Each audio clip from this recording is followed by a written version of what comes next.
జై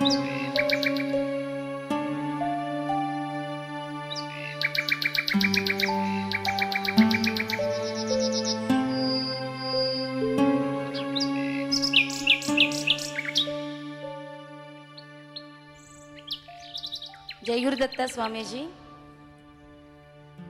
అన్నిటికన్నా ప్రధానమైనది యోగా అని అప్పాజీ చెప్పడం వల్ల క్రియాయోగాలో మేమందరం జాయిన్ అయ్యాం, యోగాన్ని అభ్యసిస్తున్నాం. యోగ మార్గంలో ఉన్నవాళ్ళు అన్నిటి కోసం పరిగెత్తకూడదు అని చెప్తూ ఉన్నారు.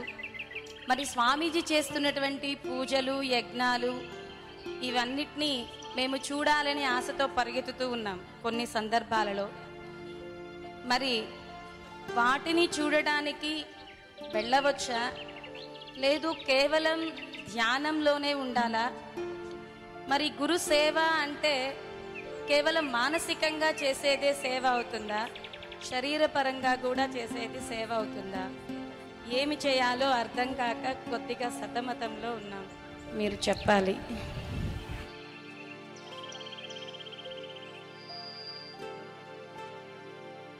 మంచి ప్రశ్న. త్రికరణ శుద్ధి అని పేరు విని ఉంటాం కదా. త్రికరణాలంటే ఏవి?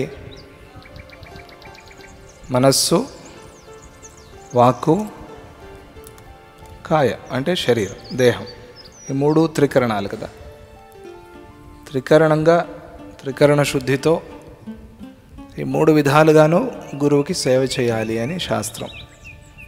మానసికమైన సేవ, వాచా సేవ, అలాగే కాయేన అంటే దేహంతో సేవ, శారీరకమైన సేవ. ఈ మూడు చేయాల్సిందే.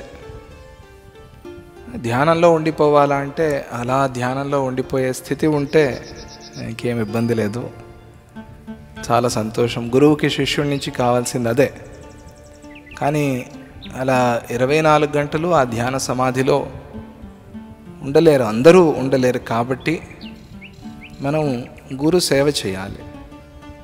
ఎంతటి యోగి అయినా కూడా గురు సేవ చేయాలి అని గురు చరిత్ర చెబుతుంది. ఆ గురు సేవలో భాగంగా గురువు ఏం చెప్తున్నారో అది చేయటం. ఈ సంశయంతో వెళ్ళకూడదు. మనం పూజ జరుగుతోంది, హోమం జరుగుతోంది, యాగం జరుగుతోంది, వీటి కోసం పరిగెత్తచ్చా పరిగెత్తకూడదా అనే సంశయం మనస్సులో ఉన్నప్పుడు పరిగెత్తటమే బెటర్. పరిగెత్తటం మంచిది.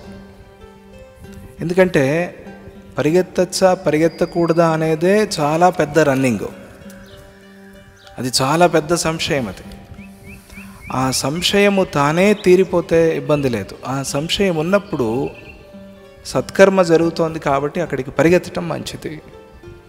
ఆ సత్కర్మతో చిత్తశుద్ధి కలుగుతుంది.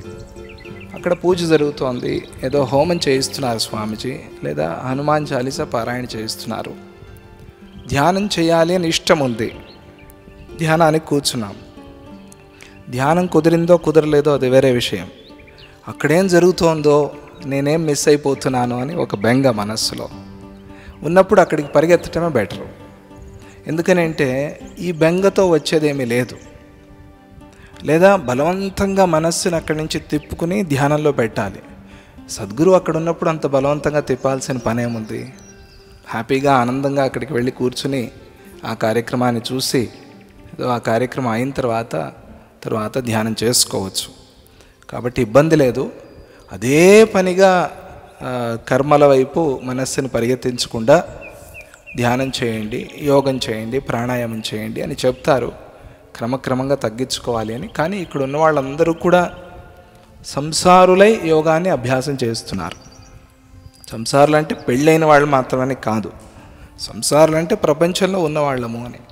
ప్రపంచంలో ఉన్న వాళ్ళందరూ కూడా సత్కర్మ చేయాలి. సత్కర్మ చేస్తూ యోగాభ్యాసం చేయాలి. సత్కర్మను ఎప్పటికీ మానకూడదు. సత్కర్మ మానే స్థితి వచ్చినప్పుడు అది ఎవరూ చెప్పాల్సిన పని లేదు. అది తాను ఆ కొబ్బరి మట్ట ఎండిపోయి పడిపోయినట్టుగా ఆ కర్మ అనేది అలాగే పోతుంది. అప్పటి వరకు సత్కర్మ చేస్తూ యోగాభ్యాసం కొద్దిగా ధ్యానం చేస్తూ ఉంటే మంచిది. మరి ఇదే సమాధానం, ఇదే ప్రశ్న బయట ప్రపంచంలో కూడా వర్తిస్తుందా అని అడగచ్చు. సద్గురువు సన్నిధిలో మనం చూసే పూజ లేదా జరిగే ఒక హోమము, మంచి కర్మ, అన్నదానము, ఇవన్నీ ప్రపంచంతో మనం పోల్చలేం కదా. అందువల్ల ప్రపంచం నుంచి ఫోర్స్ఫుల్గా, బలవంతంగా మనస్సును లాగి ధ్యానం చేయాల్సిందే. అది ఎక్కడ మనం ఇంట్లో ఉన్నప్పుడో లేదా వేరే వేరే ప్రాంతాల్లో ఉన్నప్పుడో కనీసం ఒక 10 నిమిషాలు 15 నిమిషాలు మనస్సుని బలవంతంగా లాగి దీని మీద నిలబెట్టి కష్టపడి సాధన చేసి ఆ యోగాన్ని, ధ్యానాన్ని సాధన చేయాల్సిందే. జై గురుదత్త.